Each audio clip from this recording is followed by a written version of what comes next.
Benteng Spellwijk terletak di Kampung Pamarichan sekitar 600 meter ke arah barat laut Keraton Surosoan, situs Banten Lama.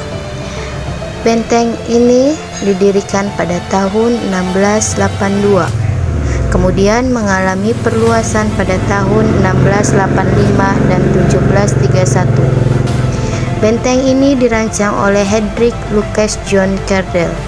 Adapun namanya diambil dari nama Gubernur VOC, Cornelis Jan Spelman. Benteng ini seakan menjadi simbol kekuasaan kolonial Belanda yang dibangun pada masa kepemimpinan Sultan Abu Nasr Abdul Qahar, yang juga dikenal sebagai Sultan Haji, yaitu putra dari Sultan Ageng Tirtayasa yang mudah dibujuk Belanda. Sangat berbeda dengan sang ayah yang sangat tegas dalam urusan politik. Keadaan bangunan ini sangat tidak utuh lagi, tapi beberapa sudut benteng ini meninggalkan bentuk bangunan yang masih bisa dinikmati dan diketahui fungsinya.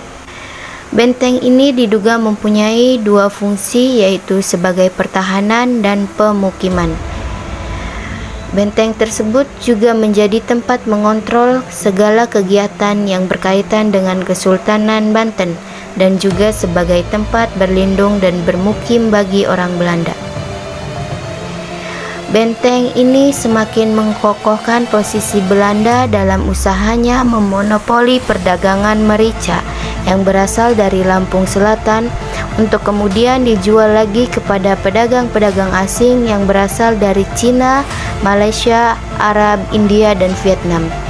Benteng Spellwijk dilengkapi dengan 4 bastion, jendela meriam, ruang jaga, basement untuk gudang atau logistik, dan tambatan perahu. Benteng ini dilengkapi parit keliling yang berfungsi sebagai pertahanan luar benteng dengan ketebalan antara 1,5 sampai 2 meter. Di benteng bastion dan sebuah menara pengintai. Di bawah bastion terdapat ruangan tempat mesiu disimpan.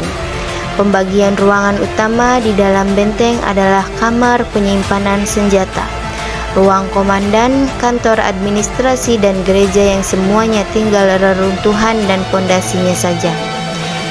Di areal benteng tepatnya di sisi luar sebelah selatan terdapat pemakaman orang asing yang disebut Kerkhof. Bentuk bangunan makam terlihat tidak seragam. Salah satu bangunan makam yang paling besar adalah makam Komandan Hugo Pieter IV tahun 1718 hingga 1763, sang panglima perang.